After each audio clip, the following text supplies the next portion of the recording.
This Fleet Equipment Unscripted interview is presented by Hendrickson, a leading manufacturer of heavy-duty suspension systems and components to the global commercial transportation industry. Visit hendrickson-intl.com to learn more.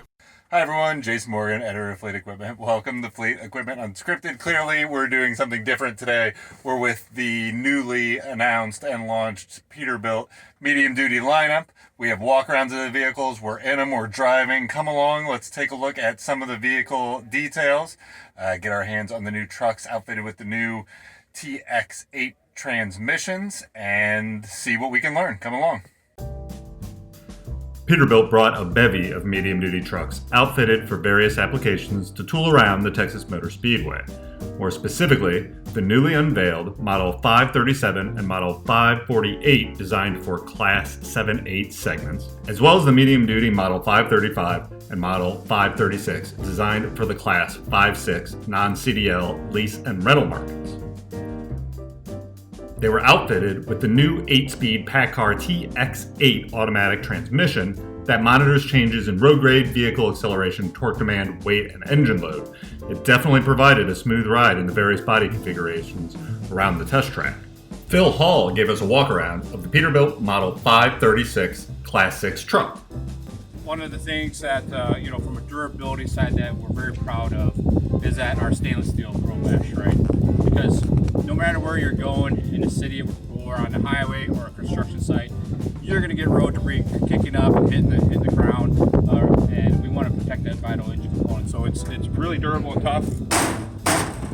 I mean, you do that with the composite grill screens, they're going to crack and break, and over time with plastic, as you know, with the UV rays, outgassing and everything else, that plastic tends to fade, get chalky, become very brittle. You don't have to worry about that with a Peterbilt, right? Regarding the headlights, it's a halogen headlight, a high-performing headlight. Now I want to tell you, we looked at the lighting studies and the light tunnels, so when they do the validation testing for these headlights, right? They have a light tunnel in Germany. It's about a quarter mile long, and they shine the light down. And I saw the video and I saw the photographs, and I was like, "We're doing an LED headlight? Are you serious?" Because there's a distinct crisp line, the horizontal and the vertical planes, and I'm like, "That's an LED, right?" He's like, "No, it's our new halogen light." I'm like, How were you able to do that?" He's like, "We did a lot of engineering in the parabolas and the light physics, the shape and geometry behind it. It's all in the reflectors. So any high performance headlights, it's not necessarily the bulb, it's all within the reflectors and how they're engineered, how the angles and everything works, because that light is magnified and compounded, and then that projects out, right?" One of the other things that I love about this hood is that, if you notice, it's really short. Very, very steep slope, and that was great, designed for visibility. So when, in the urban environments or in the yards, there's tight corners and everything else. We want the driver, from that productivity side, to feel like he's comfortable in control of the vehicle. So if you're familiar with our 330 model, imagine that hood crown was sitting up here. We dropped to 6.5 inches. And that 6.5 inches provided an additional 2.5 feet of better visibility. From the cab side, from our current 1.9 to a 2.1 meter cab, 8 inches wider. That's tremendous. And then from the length side, 6.5 inches greater than what we had today. Now, this roof here, we have two roofs. We have the curved roof, and if you see that Terex truck right there, that's the flat roof, right? Now, that flat roof was specifically designed for overhead equipment. For that equipment boom, to have that clearance for their strobe lights, marker lights, and whatever they need to have on top, horns and all that. So what we did was we lowered that cab 3 inches lower to the rail. And then we created a flat roof. Now here's the beauty of it. That flat roof, if you were to go in our current 330 truck with the curved roof, it has the same headroom as that flat roof. Then if you want 4 inches more headroom, you get the curved roof. The other cool thing is this has a two passenger passenger side seat, so it makes it a 3-person seating. I can get into my storage unit in here. Large volume of storage. Very easy to use, very comfortable. A lot of storage right here, a lot of leg room. Definitely for 3 persons. And we tested this interior out with 95 percentile and 5 percentile male and female to ensure that the knee clearance, the ergonomics is very comfortable for them.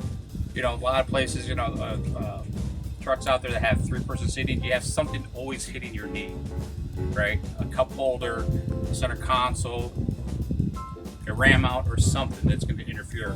We specifically designed this interior to comfortably sit 3 people.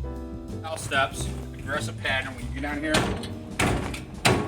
your foot doesn't move, doesn't slip, right? So this was designed for ice, snow, wet weather, mud, so that way you don't slip, right? Because every time you get in and out of the truck, when you hit that shin or the ankle, I tell you what, you get, you know, it upsets me whenever time I do it, and it hurts. And also from the safety side, we got a neuro grab handle, exterior grab handle, and also it's D10 on the back side. So that's for great for gripping from a glove standpoint, as well as in the wet weather conditions. When I talk about the quality and durability of our cabs, this cab is all aluminum, the firewall is steel, and then the structure is extruded aluminum. And so it's a very solid, tight fit. Now, when you get in an interior, and why it's important, because over time, with any type of plastic, with the heat and temperature, plastics expand and contract. And every time those Tinderman clips, they move and all that, over time, they're gonna start squeaking and rattling. So that if the parts are shifting and moving around, that's because of the bone structure of the cab. So our cross-member beam is mounted to a solid structural cab, and then what that does allows for tight fit and finish and to the quality and durability, and as well as you got a solid cab, no rattle, no squeaks, but also it shuts very nicely. Going to the cab, the door pad here. One of the other things is we got a kick plate. So every time you get in and out of the cab 50, 60 times a day, a lot of folks, they sometimes use their foot. Get that door open, especially on a windy day, maybe the wind's blowing, you're on an angle, the door might swing back, you want to use their foot to prop up. On my current car that I have, my wife's car, she's really mad at me because there was a scuff mark on the mat pocket. Well, this one here is a stainless steel option they can get, and if they, you know, from a customizability, they can unscrew these off. They can powder coat it, or they can do the hydro forming or the hydro print, make whatever they want. But it's made for durability, strong. It's not gonna break, it's not gonna crack, right? What I love about this, multi-position steering wheel, it's tilt and telescoping. So when you release the lever there, it floats. Very easy to move and manipulate the exact position what you want, and all you do is lock it down. The trucks that you're going to be driving are equipped with our new TX8 transmission. The great thing about that is what we're hearing from the field and from our customers, that it drives like a car. It's smooth.